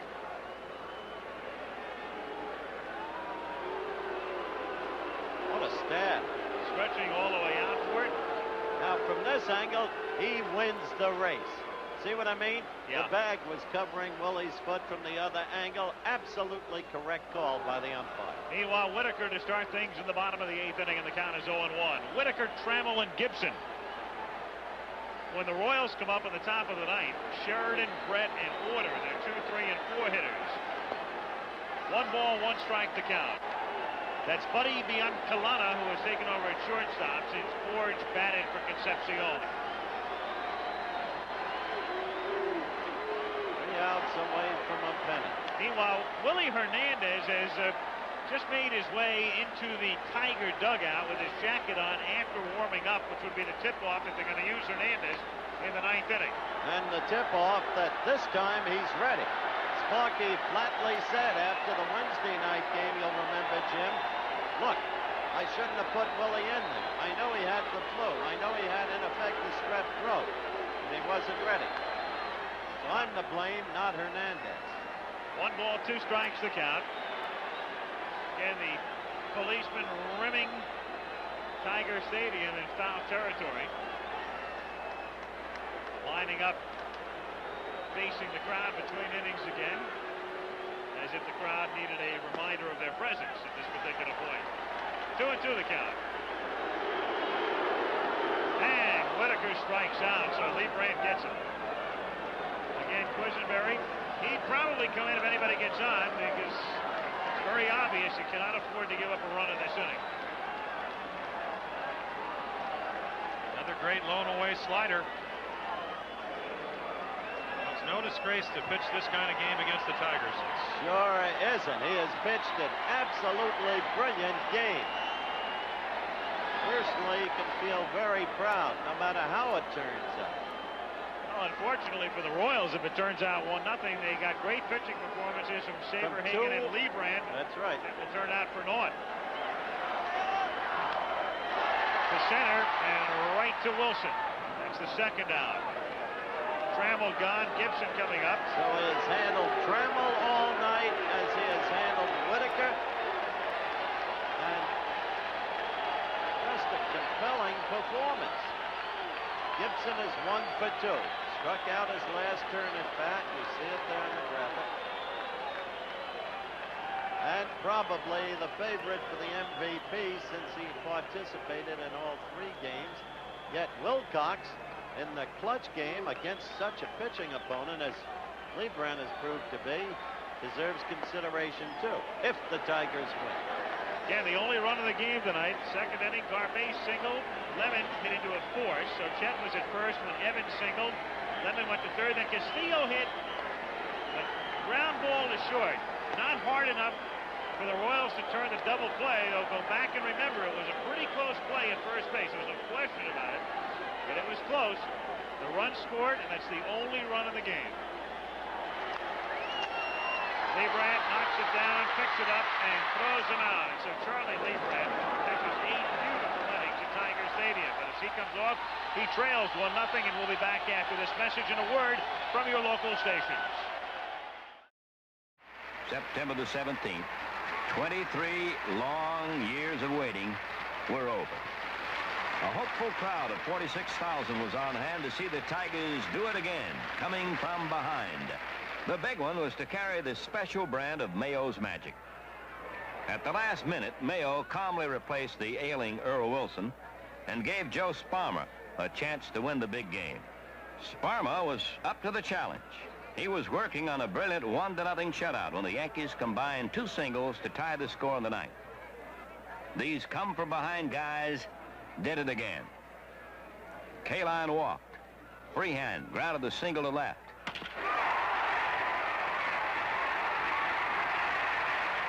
Jim Price was sent into bat for Ray Oyler, and the Yankees called in Lindy McDaniel. When Gator Brown came striding out of the dugout, the citizens of Detroit arose to show the league's leading pinch hitter how much they appreciated his record-breaking contribution. Groans echoed through the stands as Gates walked on 4 straight pitches to load the bases. As Don Wirt dug in, the whole state of Michigan held its breath. The windup and the pitch. The line shot. Base hit. Right field. The Tigers win it. Here comes Kaline to score, and it's all over. Don Wirt singles. The Tigers mob Don. Kaline has scored. The fans are screaming on the field, and the Tigers have won their first pennant since 1945. Let's listen to the bedlam here at Tiger Stadium.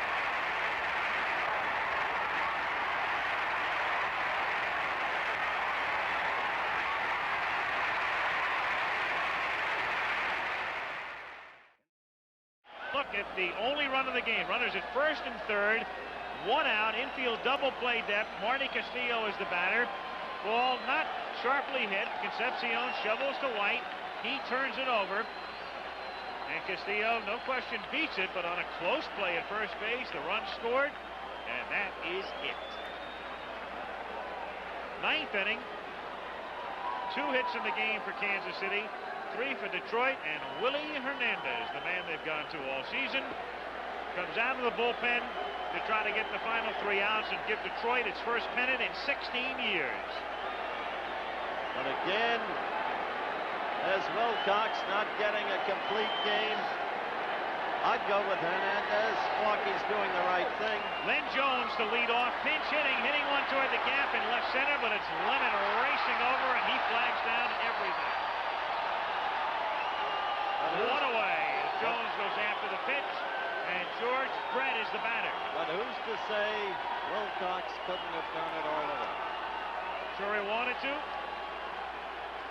but Sparky is a man who makes decisions and doesn't get talked out of it. He's made all the right ones. He wins this pennant. The man has had as remarkable a year as it's possible to have in managing. Don't you agree, Jim? No doubt about it. They've done everything they asked. There's a kite. Somebody is either flying a kite or the kite is loose.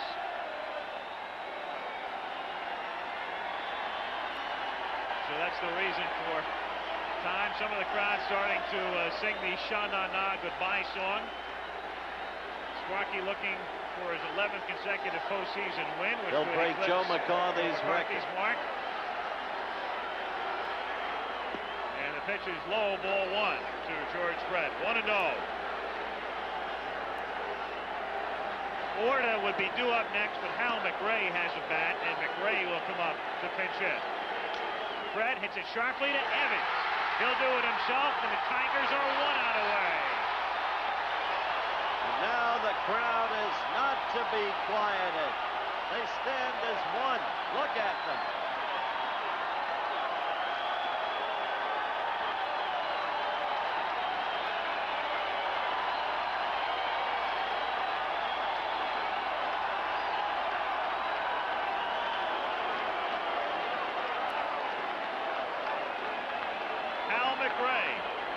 Who hit Hernandez's first pitch the other night. The first pitch he saw for a double.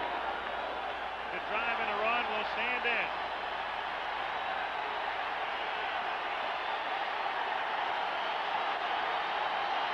Two out of the ninth.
So the Royals stay alive as McRae beats it out. So Hal McRae is on, and Darryl Motley comes to the plate for Kansas City. You see how deep Trammell was playing, Jim? Well, the toughest play for a shortstop, going to your right into the hole. On the grass, trying to get leverage, couldn't stop. Then, even if his arm were perfectly sound, he'd never have thrown him out. Meanwhile, UL Washington goes into pinch run for McRae. Washington the tying run at first, 2 out. Motley is 0 for 3 tonight, 2 for 11 in the series. 2 out in the ninth, 1-0 Detroit. 1-0. So the tension persists. Well, Motley in 15 home runs, 10 on the roads. He's one of those guys that when you get him out of Royal Stadium, can hit the long ball. Doesn't happen too much off this guy right here, Willie Hernandez, but it's always a possibility. Popped up in foul ground and playable, and the Tigers win the pennant.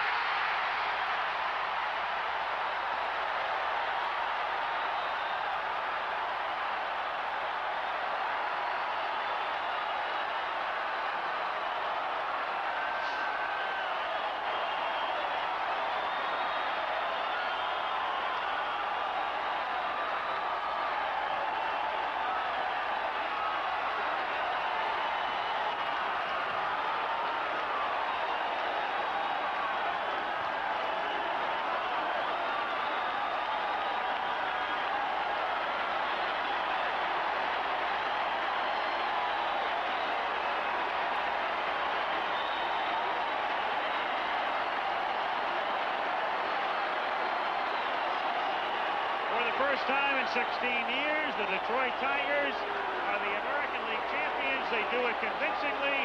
They go through the regular season with the best record in baseball and sweep the Royals in the playoffs. Sweep them in 3. Al Trautwig is in the Tiger dressing room, and when we come back, he'll be with manager Sparky Anderson and the American League champion. Tigers win it 1-0 to win the pennant, sweep the series. Your local news will be following, and then coming up after that will be Nightline as well, as the Tigers win it by a score of 1-0. Let's go to the Detroit clubhouse and Al Trautwig. Okay, Al. Al, noise, the smell of sweat, and the taste of champagne. It is the American League pennant-winning celebration. With me, the MVP, Kirk Gibson. Kirk, I watched you. You seemed a little fidgety in the batting cage before the game. What was going through your mind? I wasn't fidgety. I was just very psyched up for the game. I felt real good at the plate. I've had great concentration, and I just wanted to get the game started because you didn't think I was swinging good, but I knew I had a good swing. I had a good quick bat. I was really fired up. I just wanted to play the game. We were very confident coming in here that we could win. We could taste it, and 1-0. I'll tell you, it's a real nail-biter, but that's competition. It was a little frustrating to watch because Kansas City couldn't seem to do anything right, and your team seemed to blow so many easy scoring chances. Well, that's the way the game goes. It's a game inches sometimes, and we did leave a lot of guys on, and we were very fortunate that we did get away with a 1-0 game. But look at Milt Wilcox. It's probably the best game he's pitched his entire career, and great defensive play by Darrell Evans in the 8th inning. What can you say? That's why we're such a great team, you mullion jack. Now, on the losing side for Kansas City, you had Charlie Liebrandt pitching one of his best games ever. And what might he be thinking right now? Well, Charlie has nothing to be ashamed of. He pitched an outstanding game, no doubt about it. He was tough. Fortunately, I got a good pitch to hit in the first inning, and he was real tough on me, and obviously the rest of the people. He had just good motion and good locational balls, and he threw a lot of tough pitches. And it's unfortunate that Milt pitched just a little better, and Marty hustled down the line and beat the double play out to get the run in. Earlier today, I spoke to Sparky Anderson. He said this is just a bunch of good people, and it has resulted with a hopeful pennant tonight here in Tiger Stadium. Would that be the way you sum up this Detroit Tiger team? We have great chemistry here. We all love each other. We love to win, and put us all together, and we're very hungry people. We have good talent, but we have great attitude, and when the guys are down, there's always somebody that's brought us back, and it just hasn't been me or Lance Parrish. It's Alan Trammell. He goes right down the line. There's a new hero every day on this team. Kirk, congratulations on being voted the MVP. A great series, and good luck in the World Series. Well, thank you very much. All right, we'll be back. We'll talk to Sparky Anderson and other heroes of the Detroit Tigers' victory here tonight. Back on ABC in a moment. For a race car winner, race car driver, victory lap, taken by Sparky Anderson, taking place just a couple of minutes ago. Let's go back to Al Troutwig now. All right, Al, with me is Milt Wilcox, the winning pitcher in this game. Kirk Gibson said it was a very nervous game, 1-0. I think you'd have to agree. Yeah, I'll tell you what, anytime you get in a situation like that, their pitcher was pitching a heck of a game. You know, Liebrandt didn't make any mistakes, and we just had, you know, I had good control, and Lance Parrish called a great game. We made some great plays. That's what we've been doing all year. You know, everybody's been downplaying us all year, but we played good as a team all year. And still, that record's still complete for the year. No complete games, and I think you don't care at all. No, we don't care. You know, I talked to Jack Morris and Dan Petrie and the rest of the guys about records. It makes no difference as long as you win, and that's what we've done all year. We just keep winning. Now, you're getting this cold shower, and you're loving every minute of it. Over on the other side in the Kansas City Royals locker room, Charlie Liebrandt, who pitched probably as good a game as could have been expected from anyone cheering for Kansas City. Oh, he pitched a great game. You know, he's a real good competitor. I know Charlie a little bit. We did a couple of interviews together. He's a great guy, but you know what? I got to feel good for our team because we did it all year and we deserve it. All right, little romance in your heart for a Cubs World Series? Well, I don't know. I don't really care who we play because we're going to play good, that's all. All right, Milt, congratulations. Al Michaels, back up to you. All right, thank you, Al Troutwig. Nice job in the Tiger clubhouse where Detroit wins it in the 8th inning. This play by Darrell Evans. The key defensive play. Squelching what might have been a Kansas City rally. And with Hernandez coming out of the bullpen, there's the final 1-0. Al Michaels, Howard Cosell, Jim Palmer. Our thanks to Alan Roth and Steve Hurt. That's the story from Detroit where the Tigers beat Kansas City 1-0.